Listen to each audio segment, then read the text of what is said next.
Uh, Welcome Thank you everybody very to much. this. Go ahead. I'm sorry, John. Go ahead, Joe. Sorry. I was just saying, welcome to this session. I'm going to go ahead and turn it over to John Dennis here talking about teaching the MicMac language.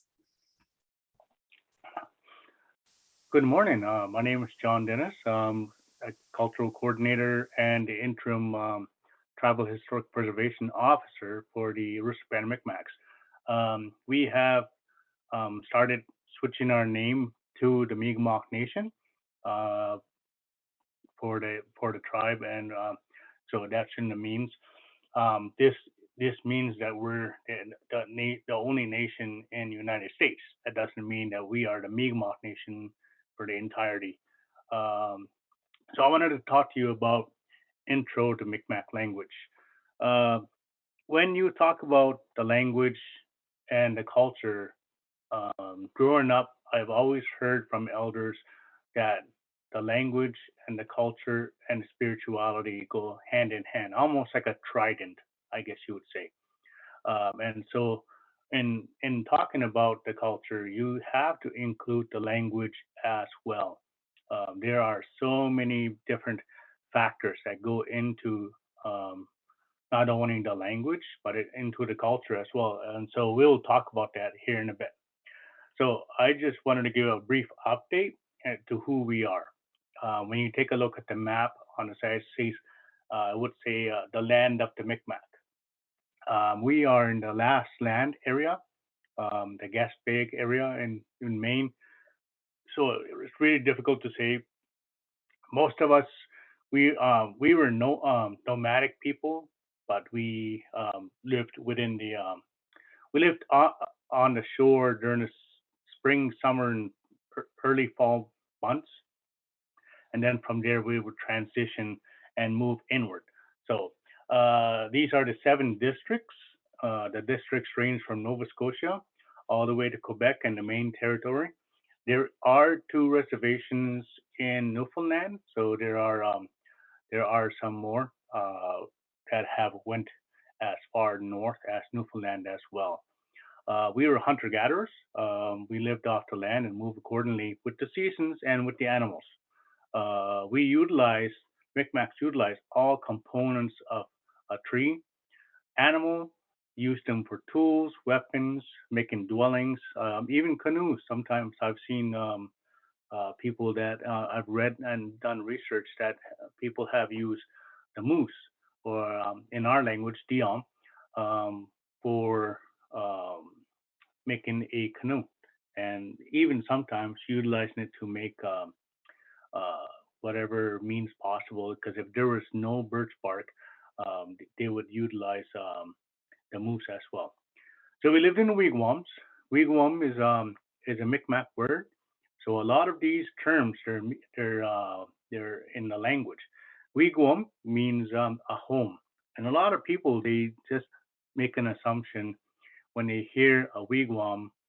They hear, oh, it's a type of um, it's a type of home or a type of Native American dwelling, and so on. Um, it's far from the truth on that, because it is a type of dwelling, but in for me, what I have seen in the language is that most of what we say is this is our home, and so it only makes it so. Um, as a carpenter, I'm an architectural buff, so I've really enjoyed learning about the different architectural styles, I guess you would say, in North America and what we would call Turtle Island. Um, so going back, I guess we would say Micmacs lived with their immediate family. The children helped the women, and so on, and the women gathered food, firewood, and small other jobs. And so the children helped out the women with that. The men hunted, fished, and they built the dwellings, but they would tie the lashings on. Um, and so going back to the wigwam, a lot of people would make assumptions that we would um, go and use fresh birch bark. That was not the case. Um, you would whatever you birthmark that you had, you preserved it as much as possible. It would be um, um, something's popping up on my screen. Sorry, got distracted. So it would be almost like a stack of birch bark that, and whenever a family would arrive to their destination, the first thing that they did was they would soak the birch bark, so that it was very pliable to apply onto the home. And then from there, the women started making um, the fire. Fire was essential, so for heat and to cook and to stay warm. And there were so many different benefactors with that. And then from there, you can make little fires inside the wigwam. Or sometimes we utilize TP as well, if it was just a um, quick shelter. Oh, sorry. So the seven districts, um, the Grand Chief that oversaw all the districts maintained the peace, in all of those areas. He would live in what is called Cape Breton, which is off of Nova Scotia. You see the little island that's shaped like a hand or something like that. It's called Unamagig, land of the fog. Um, the fog means Elnig, Elnig. So when you go from Nova Scotia, when you go on to Cape Breton Island, they have separate weather. So I've gone from a blistering storm in Cape Breton when I went across the bridge into Nova Scotia. It was just sunny, and so it's a big difference in what the ocean can do. Ebegwit is lying in the water. That is PEI. You would see Piktuk, Piktuk, the explosive place. So that is referring to there. A long time ago, there was a story that Gerald Glode was saying, and we know today. Um, Chivich Comet is the. I want to make sure I'm saying that right. Um, and well, anyway, the plates that were on there, um, they would um, they would move. Chibichkam is the serpent, and the plates that would move, as far as the tectonic plates, they would move in a certain way. If you were to take a look at it, it would look like there was a serpent underneath the earth that was moving, and it's very explosive because of that, and so it would evoke a lot of gas. Um, in that area, there is a Chibichkam. Chibichkam was the serpent, and the serpent had poisonous gas that can kill you. We know today, scientifically and from modern media and so on, that the gas that comes from this place, from the moving of the plates, um, creates a poisonous gas. So, but back in the ancestors' times, a long time ago, this was a serpent. So, and you can see so many different words on there as well, and we'll move forward. So the language is, as far as the history goes, when you're looking at it, you see petroglyphs. We have some petroglyphs in Maine as well. There are so many in Nova Scotia. Um, Kaju Kamik is it? I think it is uh, and it's this the for me when I take a look at this, the petroglyphs that were on here were utilized to tell a story. Um, they were one of the earlier signs of a written culture by the Micmac people. They were usually written on stone walls to represent animals, people, trees, hand, and footprints. Not many sites on stone walls. They're very difficult to find. There are some that are within the area, but because for preservation's sake, it's very difficult to find. Um, and so we move on to the hieroglyphs, the Mi'kmaq hieroglyphs. This system was the earliest known writing system for me, anyway. When I took a look at it, um, many say that the earliest form of writing system was the Cherokee. For me, when I took a look at it, as far as I know, and I'm not risking my career or nothing like this on this statement, but um, these prayers, because there are prayer hieroglyphs, and these were like 144 years prior to the Cherokees, and so this was one of the earlier writing systems. And what they would do is they would write a certain hieroglyph onto birch bark using charcoal. And so from there, if you were looking at it right side up or upside down, you were able to discern what was written on that parchment. Um, but again, this is birch bark, so many of those scrolls or many of that writing uh, would not have been able to be sustained or preserved because the soil that we live in this Atlantic region or New England region is so acidic, so it wouldn't take long for it to dissipate into the ground. The hieroglyphs were best utilized by the priests to help introduce the Catholic religion to the Micmacs by way of the Bible.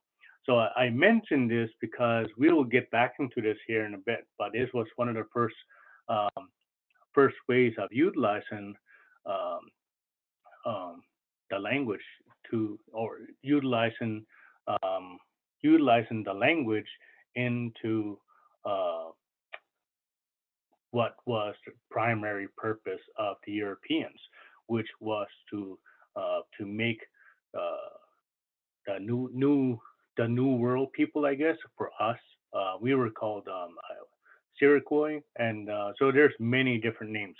Um, but for me, when I take a look at this, I said um, I see that they wanted to see that they have a writing system. Let's utilize this writing system to teach these people, the Micmacs, about our Bible, our religion. So this was one of the first ways. So we talk about the loss of language. In 1870, Native kids were cast into schools for children to become less savage and more educated and civilized. So you can see the different pictures off to the side. You see one on the very top that you would have children that have come um, you know from their homes or come from a residential school. And you see in the bottom picture, you see Thomas More before and after his entrance to the Regina Indian Residential School in Saskatchewan in 1874. So there's a big difference between what he wears in traditional regalia and after when he goes into the school wearing a uniform. So again, he's wearing a regalia, traditional regalia, um, before school, and after when he gets into school, you see him in uniform. A regalia that we wear for at powwows is not a uniform. In 1973, the Civilization Act is enacted to have Native children learn English civility. So this was one of the basics into how we the loss of I would say Native American language in general. Kids are stolen from their parents by Indian agents after the Civilization Act is enacted. So the Indian agents were placed into reservation systems. This was called the Centralization Act, and the Centralization Act um, was to take all of the people into that were nomadic and place them into what we call today as reservations. And so in those reservations, there were Indian agents placed in there to disperse um, supplements that were handed from the government, almost like you would say their welfare. They would get flour, sugar, meat, and so on. So and it was up to the Indian agent to disperse of that and to also maintain control within the within the reservations. So kids that go into school speaking their mother tongue and come out speaking English. Um, a lot of people when they hear residential school, the first thing they emphasize on is the word school. This was really not a school. Kids go in, do chores, and there's no education. There is some education, but the education is from the priest and the nuns that were teaching these children um, about the religion and so on and how to be civil. Kids are abused in so many different ways. They do not speak their language and have lost their culture. So from this, when I say they are abused, there's so much trauma, even still today. The trauma that comes from that, there was sexual abuse, there was physical, mental, emotional abuse, and also I would say almost like a genocidal abuse, I guess you can say, or because there.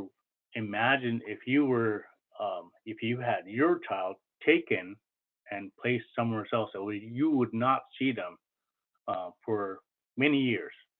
And when they come back, you don't even recognize them because they're not the same person. They've lost their language. Um, they're they have so much trauma, and they carry that trauma back home.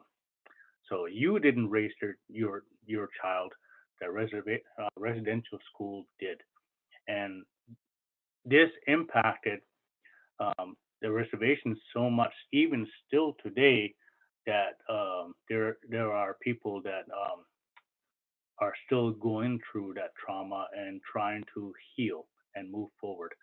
I mentioned this because there was a recent uh, excavation of 215 children in Kamloops Indian residential school area, and these and I'll let you read into that. I mean, I don't really want to get into it too much, but for me, I feel that from this perspective, it's important to really address the loss of the language and the culture. Like I said, they go hand in hand. After residential school, on the very top, you see people who um, they went back to their culture. They went back. They started learning the songs again. They started learning the dances. They kept their language.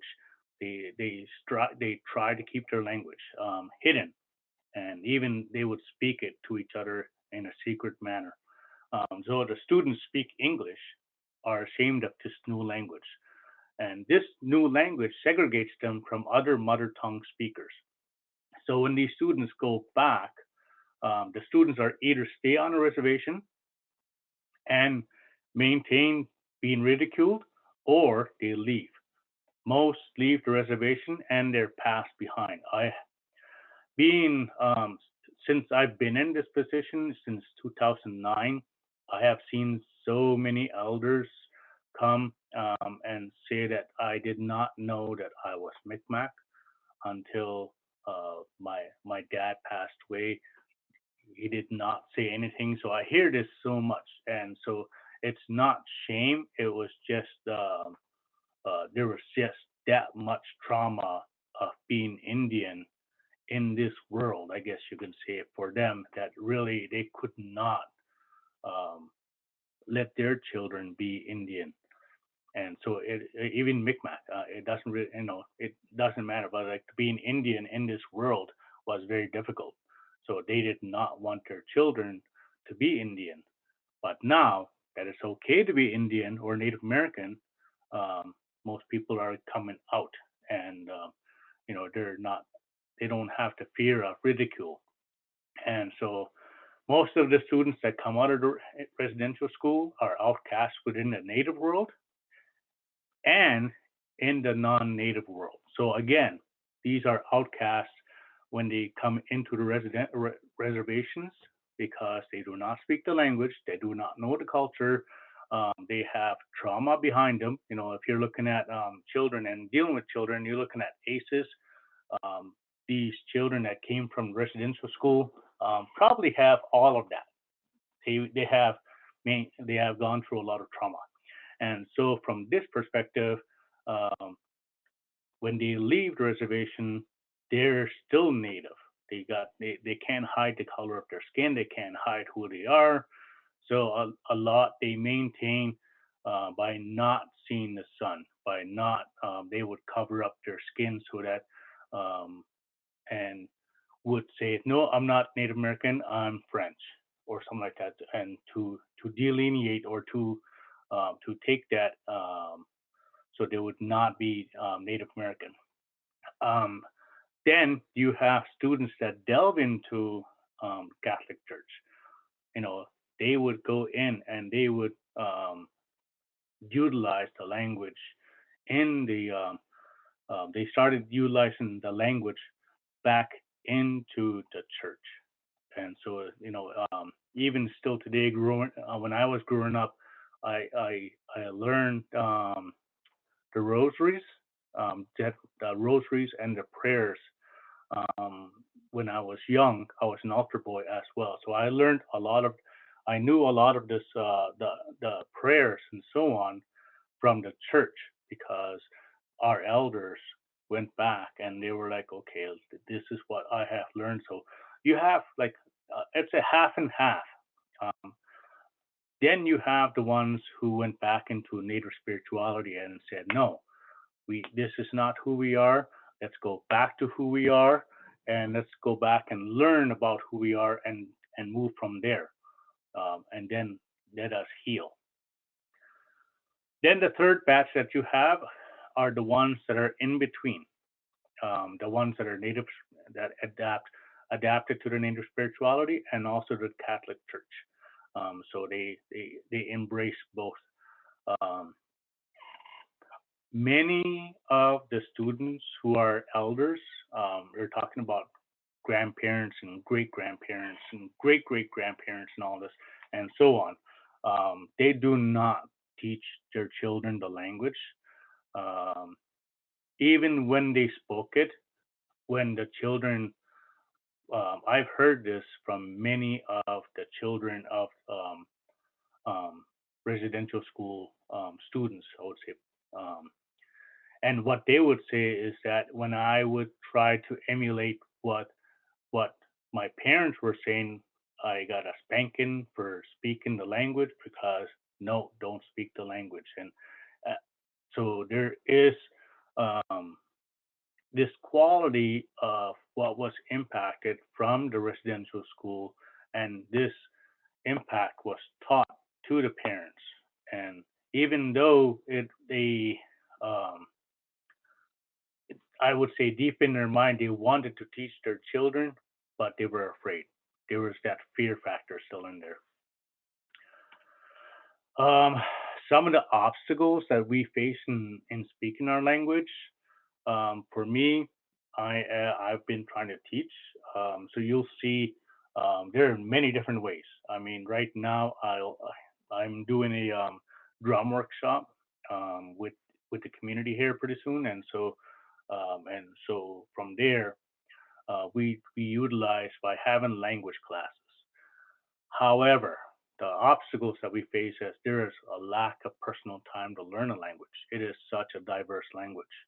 Um, it has to be immersed. So that is very difficult when you're dealing with, for our tribe, we have 5 or 6 speakers, and each and every one of them live in different homes. I am fortunate where my mom, she lives with me, and we speak on a daily basis. Um, so that personal time, I'm still learning, but it's very difficult for me to take my time where I am. an educator, and I try to teach the language as much as possible. Um, it's almost like trying to teach people how to swim when you don't have water, and you can only go to the water once a month, and so that's not really much time to really teach, and you only have a set amount of time in there. So the students of the language fear ridicule or belittling by saying a word the wrong way. Um, so, for example, there is a word ebit. Ebit is a woman, and then there's ebit. Ebit is somebody that is sitting down. So they're so similar. Much like the English language, Mi'kmaq is my first language. So for me, when I hear TWO number two, TO two, TOO two, so there's too much of twos. So it's very confusing.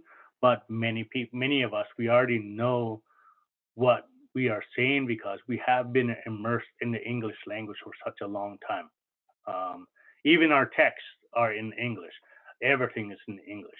So imagine if we were to utilize the language and have it everywhere, would be very would be enlightenment. And also, it's not very easy to speak the language. There are some simple terms, like amu is a bee, like a bumblebee. Amu, amu. Um, but when you come to words like, I had a teacher ask me, um, brown bear, the story of the book Brown Bear, and she said, "Can you translate this?" I can, and this was for a Head Start. But in the English language, this is very simple. In the Micmac language, this is very difficult because gold is wisausilioe, wisausilioe. So it's a sparkly money, I guess you can say, shiny money, wisausilioe. And then gold, wisausilioe, the color is called amug, wisausilioe amug. And so that is very difficult for a Head Start child to say, but I have to emphasize that. And then that's just the word for the word gold. When you're saying fish, there are so many different fish out there. So you can just emphasize by saying namej, by saying fish. But if you're talking about a dahasu, is a trout, balamu is a salmon, and you have kadao, which is a eel. Not many people have heard of these as far as eels go, and so on. So whenever you say a word and um, it's told in the wrong way, it can mean so much more. And all right, so getting back to the elders, when I try to teach the elders, they would say they don't want to learn the language. I'm too old to learn this language. Teach the kids. So that, and also, um, the old fears revive within from the treatment of the residential school that they had received from their teachers, from the nuns and the priests and so on that were in that residential school. So to speak the language, it's almost like reviving that old trauma. Sometimes it's reviving a good trauma, or a good memory, but most of the time it is that fear. So a lot of the elders they ask for certain words. How do I say this? How do I say, do I want water? How do I say that, coffee? And these words are very simple. And tea is bidoe, but the word bido is broth. So bidoe is like it's an interpretation of watered down broth. So that's what it is. Um, and coffee is I had to learn this because coffee is very essential for teachers and so on. So for me, it was I want to learn what coffee is, and Wigan means beans. Abu is like the juice. So Wigan Abu is like a juice that comes from these beans, and so on. And you can use those root words Abu. Winjusun, like Winjusun means apple. Um, uh, and Wenuch is like a French. When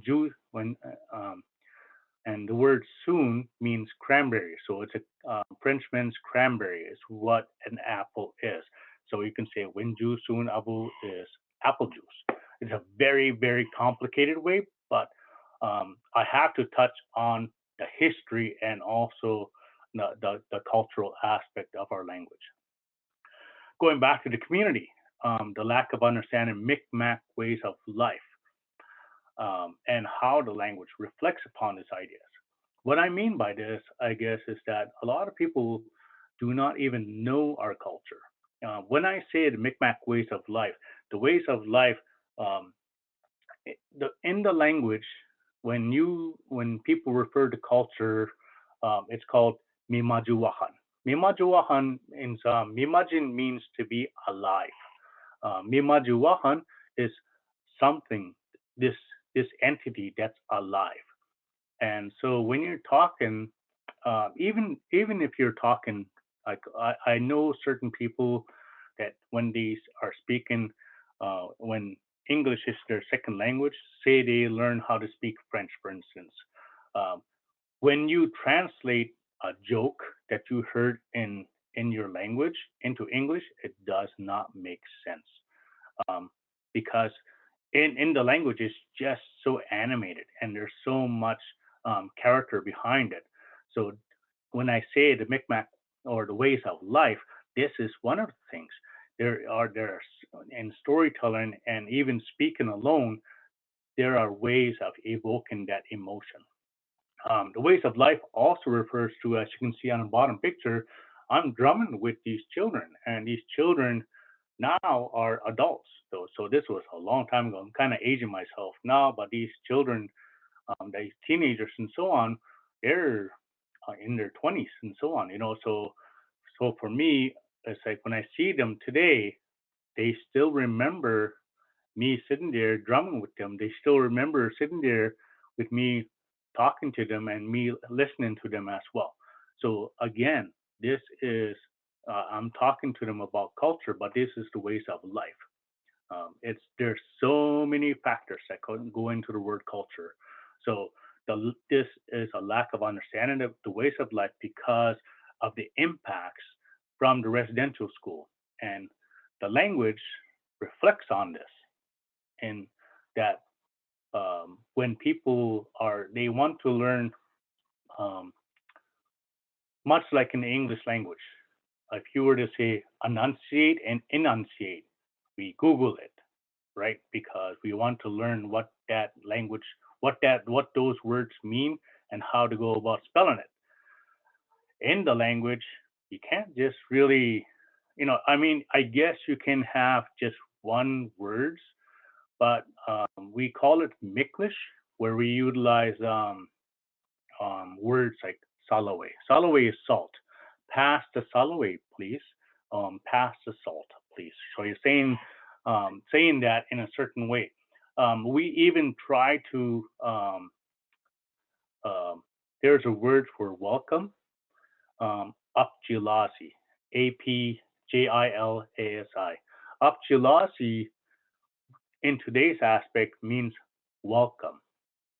And I never heard of Apjilasi growing up. It was just Bisqua. Bisqua means to come in. Basi means to sit down. Um, and those were the simple things. When you came to visit somebody, there was no actual welcome. There was like, come on in, sit down.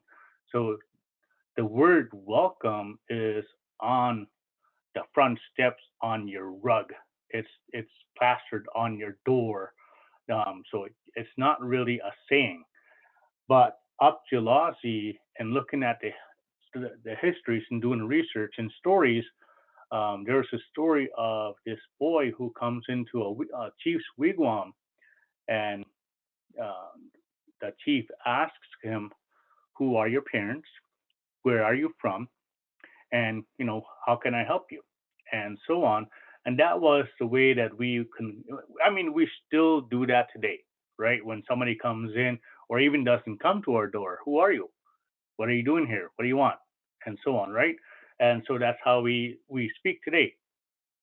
So after when this boy has told the chief who he is, where he's from, and why he's there, the chief tells him, "Upjalasi, come sit closer to me." So we have taken this English word welcome and tried to utilize it into a Micmac, the closest word that we have.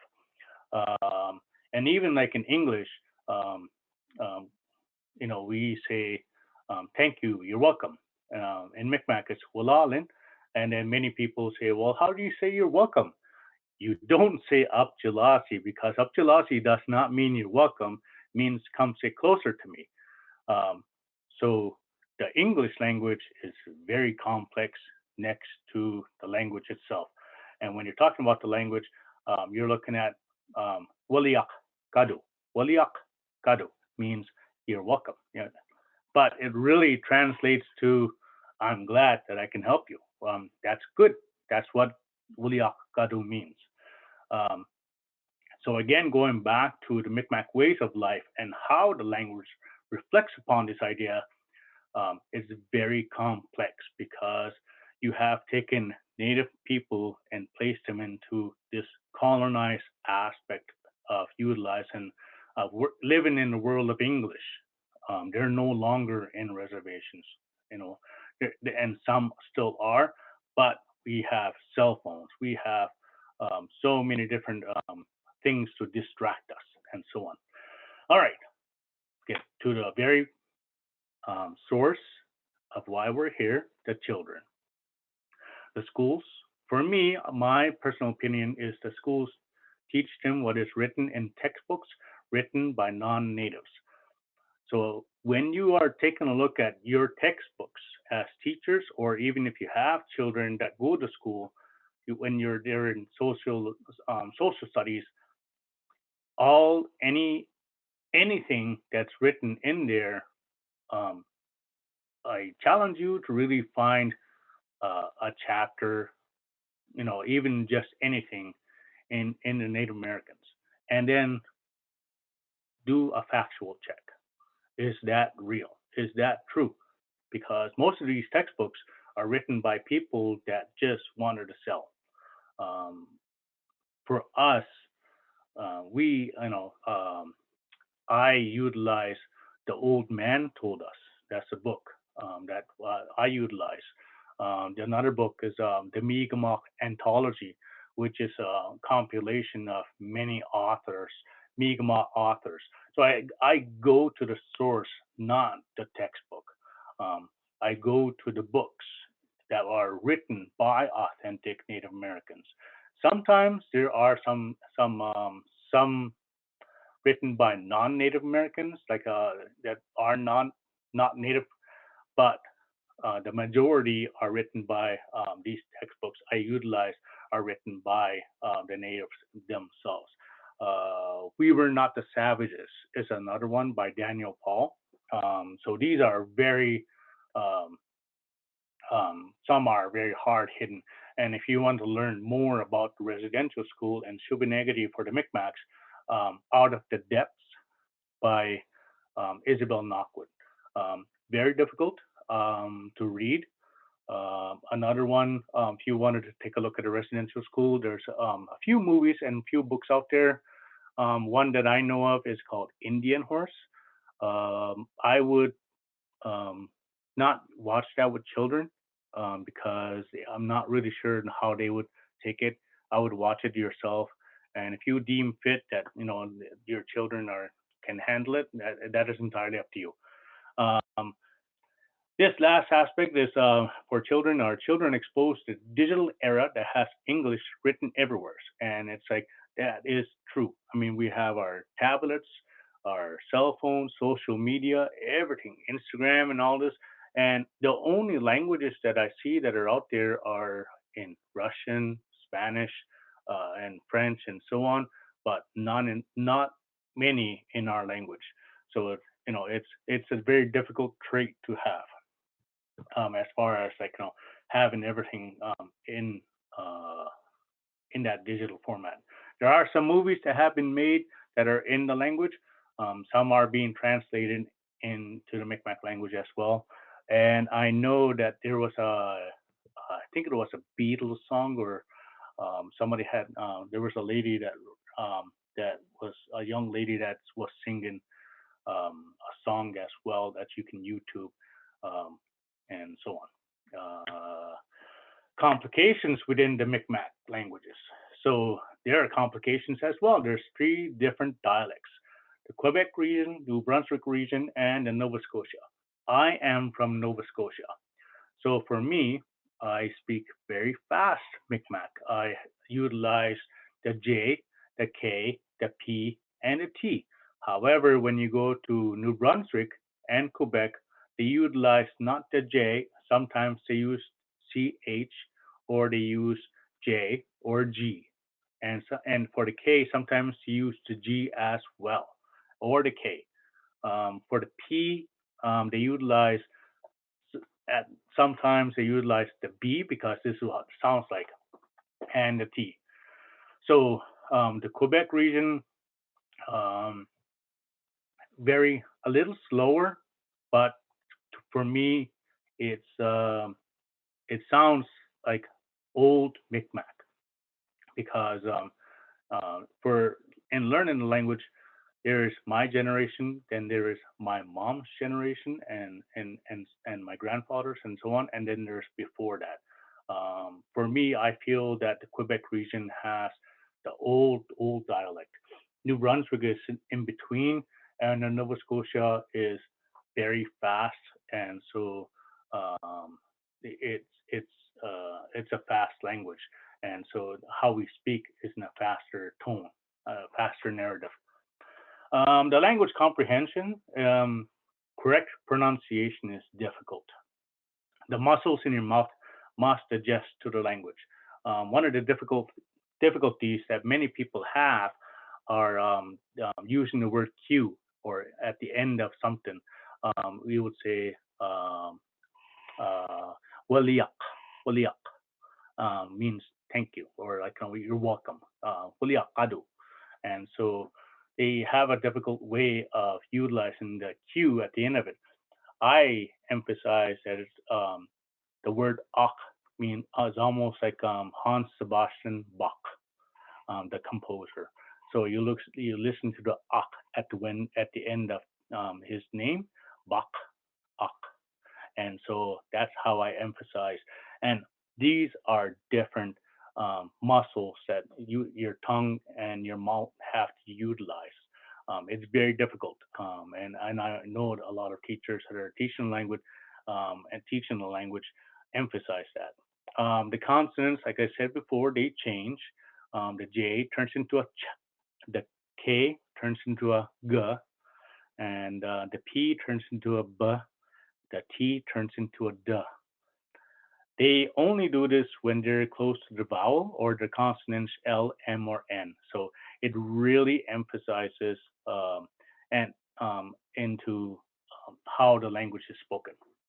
Um, but again, when you're learning a language, it's so diverse. Amalpacamich, Amal Amalpacamich is a chipmunk. Amal means it, he is like has something that's on him, like makeup. It's like something that has been put on him. The word Baham means back. So chipmunk has a makeup or something that's on his back. So you can see those three scratches from the bear.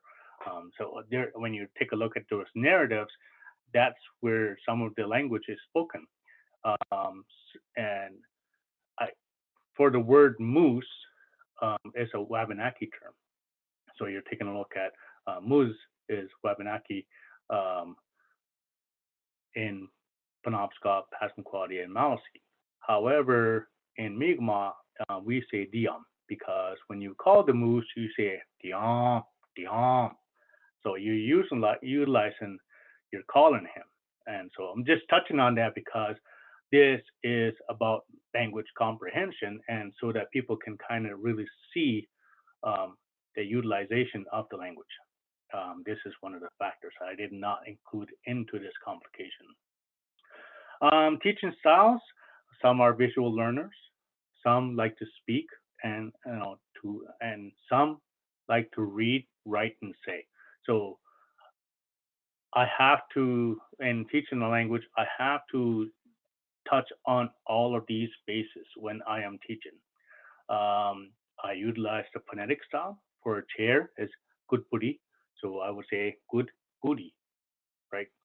And so a lot of children they laugh at that, but they say it. They say it so phonetically from that aspect. So a lot of what I have written for the community is in phonetic style, and I'm hoping that that they can utilize it on a daily basis. So it has to be implemented. Again, this is a mother tongue, so it has to be spoken from the mom in the very first early years of the child for them to be able to keep this language going. Another teaching style is immersion through conversation. However, the obstacle that I face is we need more speakers. Having just one speaker alone, it complicates things where um, everybody wants to learn from that one said speaker. All right, the schools. So we're taking a look at the regular schools. They teach language at schools. Teaching language at schools will instruct the children to read, write, and speak. If this was spoken in schools and utilized in immersion, or even just we used to have one class, um, two classes a week, I would say. And so from this, we would learn different words. The children will take back the language, and the language is spoken at home. And the language classes, for me, I teach language to the community members to speak the language through um, what we call online courses or Zoom, right? And with this, it instills the pride in being a native person and transforms it into, again, going back to the culture, the language into the culture, is that the person has that self identity and instilled in them. I'm now, I'm not becoming more native, but I am learning how to be who I am. So again, for me, I utilize the newsletters, community-wide phonetic type words in the language. I do some sentence structures, simple sentences, and conversational starters, such as where are you going, what time is it, when are you getting here, and so on. And so, um, in I'm hoping that in doing this, we can go into the next phase, which is immersion, speaking a language throughout the day. Learn the language as you go. And if the language is just spoken and no English, um, people capitalize on that really well. Everyday conversational phrases is another aspect, so these phrases, again, such as when we teach our children, what do we teach them? Are you hungry? Are you thirsty? Where do you want to go? Come with me. So these simple phrases become um, that you can add them on later on. And then there's ceremony. So going back to the culture, we have sweat lodges, talking circles, drumming, storytelling. We have workshops, cultural workshops. We have different aspects of utilizing the language in um, so many of these ceremonies.